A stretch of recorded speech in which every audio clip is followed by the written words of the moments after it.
Captain Chun Byung-in is at the controls of a Boeing 747 somewhere over the North Pacific, and everything on his instrument panel looks normal. It is 3:27 in the morning, local Japan time. He has 268 other people on board. He has been flying for 5 hours and 26 minutes. And for 5 hours and 25 of those minutes, his autopilot has been taking him in the wrong direction. He does not know this. His first officer does not know this. His flight engineer does not know this. The instruments they are watching confirm the altitude, the airspeed, the fuel burn, everything a crew needs to feel like a flight is proceeding correctly. What none of those instruments are showing them is that they are not where they think they are. They are 365 miles north of their assigned route. They are inside Soviet airspace. And there is a Su-15 interceptor sitting 8 kilometers behind them, waiting for clearance to fire. This is not a story about a Cold War confrontation. It is not a story about Soviet aggression or American intelligence operations. Those stories have been told, and they have obscured the one that matters.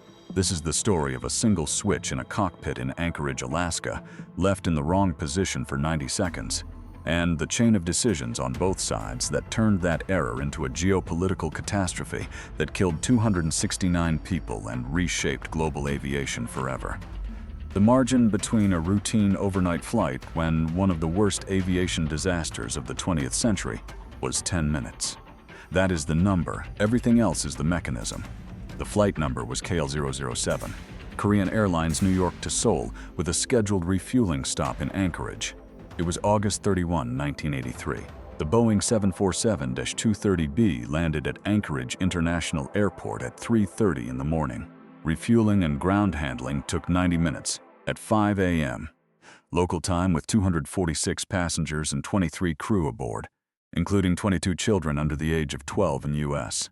Congressman Lawrence McDonald of Georgia, who was traveling to Seoul to mark the 30th anniversary of the U.S.-Korea Mutual Defense Treaty. The aircraft pushed back from the gate and taxied toward runway 32. Captain Chun Byung-in was 45 years old, a veteran Korean air pilot with thousands of hours in type on the 747. His first officer was Son Dong-wei, 47, also experienced, also rated on the aircraft. His flight engineer was Kim Ui-dong, 36, 12 years at Korean Air. There was nothing in the records of any of these 3 men that suggested a flight to Seoul via Anchorage would be anything other than routine. This was a route they knew. This was an aircraft they knew. Korean Air operated it multiple times per week.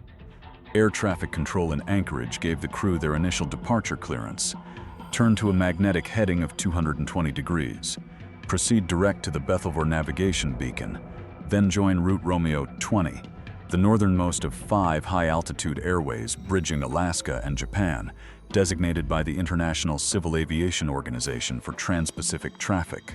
Romeo 20 passes 17.5 miles from Soviet airspace at its closest point, off the Kamchatka coast. The crew acknowledged the clearance. The aircraft rolled down runway 32 and lifted off into the dark at approximately 13 GMT. 90 seconds after takeoff, the autopilot was engaged. The initial mode was heading, a mode that directs the aircraft to hold a fixed magnetic compass bearing, regardless of geography, regardless of wind, regardless of any pre-programmed route. This is normal for the early phase of departure, before the aircraft has reached the navigation beacon where it will join the filed airway. The intent was to fly to Bethel, then switch the autopilot to INS mode, inertial navigation system, which would lock on to a series of preloaded waypoints and guide the plane across the Pacific along the assigned corridor of Romeo 20. The switch to INS mode never happened. The 1993 ISAO investigation, conducted after the Russian Federation released the recovered cockpit voice and flight data recorders, concluded that the crew almost certainly believed they had engaged INS at Bethel. A design flaw in the 747-200's autopilot control panel meant that the annunciator lights distinguishing heading from INS were positioned ambiguously, close together, similarly illuminated, easy to misread under workload and in poor cockpit lighting. The crew completed the checklist item. The autopilot stayed in heading. And at a constant magnetic heading of 245 degrees, the aircraft began a slow, steady drift north. Not dramatically, not suddenly, but by small increments over hundreds of miles. that would eventually add up to the difference between crossing the Pacific and crossing into the most sensitive military zone the Soviet Union possessed. At 28 minutes after takeoff, civilian radar at the Kenai Peninsula tracked KL-07 already 5.6 miles north of its assigned position. No alert was generated. The deviation was within margins that automated systems did not flag. The Anchorage VOR beacon, the first cross-check the crew could have used to verify their position, was out of service that night for scheduled maintenance. A NOTAM had been issued. The crew had received it and were not concerned. The Bethel beacon, 346 miles to the west, would serve as their cross-check. By the time they reached Bethel, call 007 was 12.6 nautical miles north of where it should have been. The aircraft passed the beacon, recorded it in the log, and kept flying. There was a second Korean Airlines flight on the same route that night, flying approximately 15 minutes behind call 007 on an identical track. 01 also a 747, also Anchorage to Seoul. At one point during the Trans-Pacific crossing, KL-007's crew had to relay position reports to ground stations through KL-015 because KL-007 had drifted so far north that its VHF radio transmissions could not reach the ground directly. When the two crews exchanged radio contacts, they noticed that the wind conditions they were experiencing were substantially different. The kind of difference that, over the Pacific, suggests two aircraft at different latitudes. Neither crew flagged the discrepancy. Each assumed the other was in a different part of the flight profile. The conversation lasted a few minutes and moved on. By waypoint Navy, KL-07 was 60 nautical miles off course. By waypoint Nux, it was 100 miles off course. By waypoint Neva, 160 miles. The crew reported each waypoint as they passed it, their ENS display showing them exactly where they would have been if the autopilot were working as they believed it was.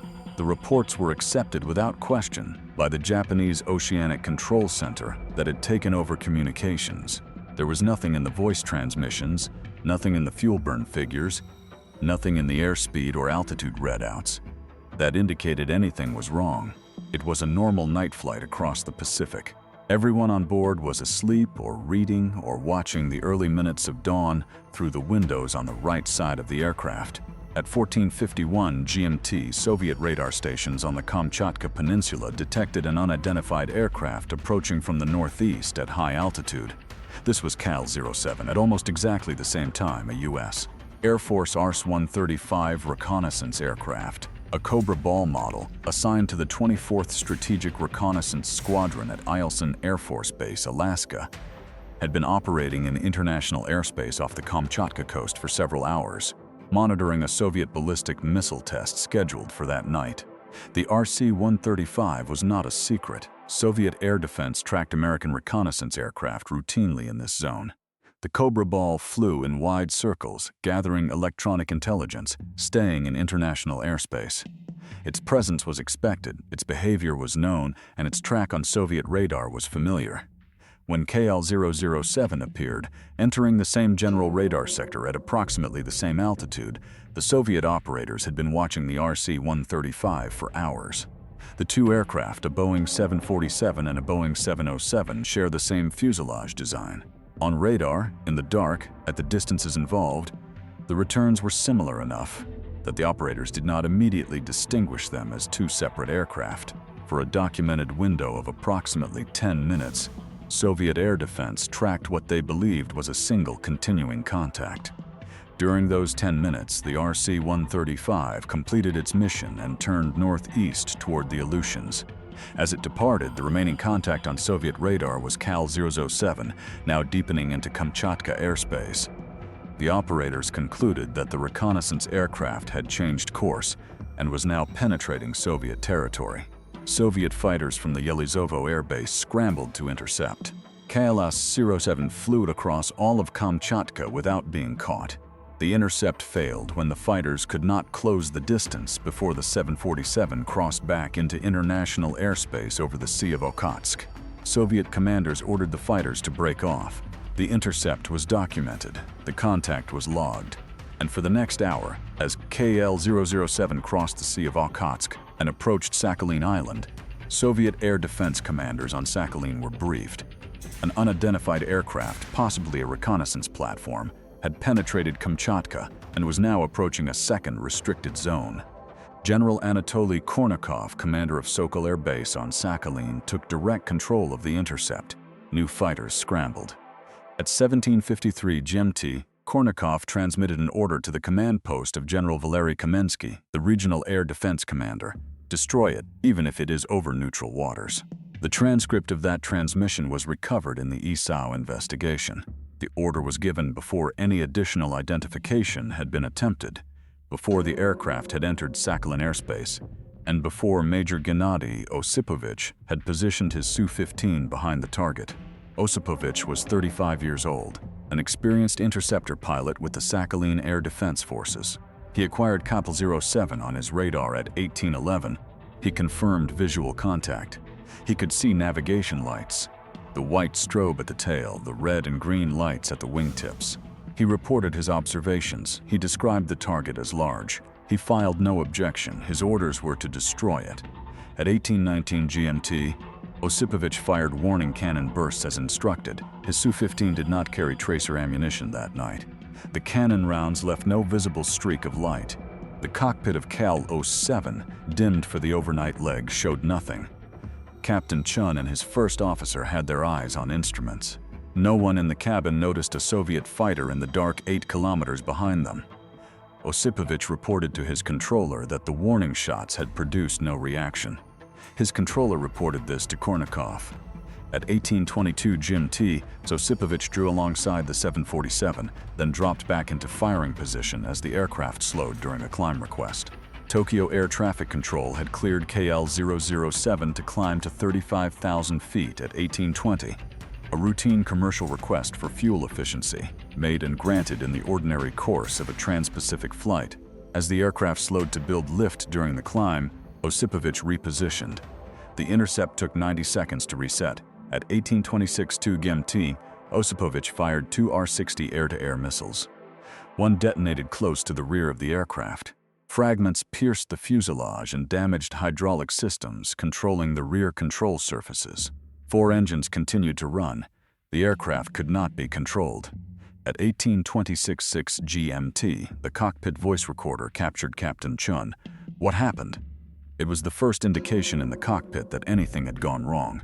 KL-07 climbed briefly, stalled, and began a slow descending spiral to the left. It remained airborne for 12 minutes after the strike. 12 minutes of controlled descent, 4 engines running into the Sea of Japan. At 1838 GMT, the aircraft disappeared from Japanese radar. It impacted the water approximately 30 miles southwest of Monorone Island. There were no survivors, 269 people, including 22 children. Now consider the margin, 10 minutes. That is the documented overlap window between the RC-135's presence in the Kamchatka radar sector and KAL 007's arrival in the same sector. If the RC-135 had departed its station 10 minutes earlier, a decision that would have required nothing more than an earlier mission end time, KAL 007 appears on Soviet radar as a new lone contact. The operators have no existing target to confuse it with. They have a large aircraft, flying a steady commercial heading, with nav lights visible, not maneuvering. The standard first assumption for an unidentified contact in that era was not spy plane. It was strayed commercial flight, a category Soviet air defense had protocols for. Those protocols called for identification before action. Alternatively, if KAL 07 had pushed back from its Anchorage gate 10 minutes later than it did, the RC-135 is already gone when the 747 enters the sector. Same result, no confusion, no overlay, no decision chain leading to Kornikov's order at 1753. Scenario 1. The identification protocols engage correctly. Osipovich is ordered to make visual contact and signal the aircraft on emergency civilian radio frequencies, not military ones. KAL 07's crew, monitoring at 21.5 MHz as required, receives a call. They do not understand why a military aircraft is beside them. They believe they are in international airspace, but they respond. They squawk the standard emergency code. The situation resolves through diplomatic channels over the next several hours. The aircraft diverts. 269 people land at an unscheduled airport and spend the next week being debriefed by Korean Air and American intelligence. The incident becomes a serious diplomatic event. It does not become a mass casualty event. Scenario 2. The shootdown still occurs, but without the RC-135 confusion as justification. The Soviet military's after-action position, that the aircraft was a spy plane, collapses immediately under its own evidence. A Boeing 747, the world's most recognizable commercial airliner, does not pass as a reconnaissance platform without the ambiguity that the Cobra Ball's presence provided. Without that ambiguity, the internal Soviet reckoning is different. Whether Kornikov is formally held responsible, whether the Soviet government's public response shifts, whether the diplomatic damage to the USSR in the autumn of 1983 reaches a different level. These questions cannot be answered with certainty. What can be said is that the 8 weeks following Cal 007 were the most dangerous weeks of the Cold War since the Cuban Missile Crisis. Able Archer 83, the NATO nuclear war exercise that began in November of that year, nearly triggered a Soviet first strike because Soviet intelligence believed the exercise was cover for a real attack. The paranoia that fed Able Archer was already building before September 1. Cal 07 did not create that paranoia, but it fed it. The margin is 10 minutes, and what runs past it is a cascade. In 1984, the Chicago Convention on International Civil Aviation was amended for the first time since its adoption. The amendment established that states bear responsibility for the safety of civil aircraft transiting their airspace, regardless of whether those aircraft have violated it, and that the use of weapons against civil aviation in flight is prohibited.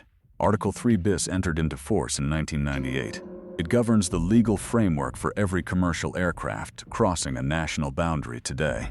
President Ronald Reagan issued a directive in 1983.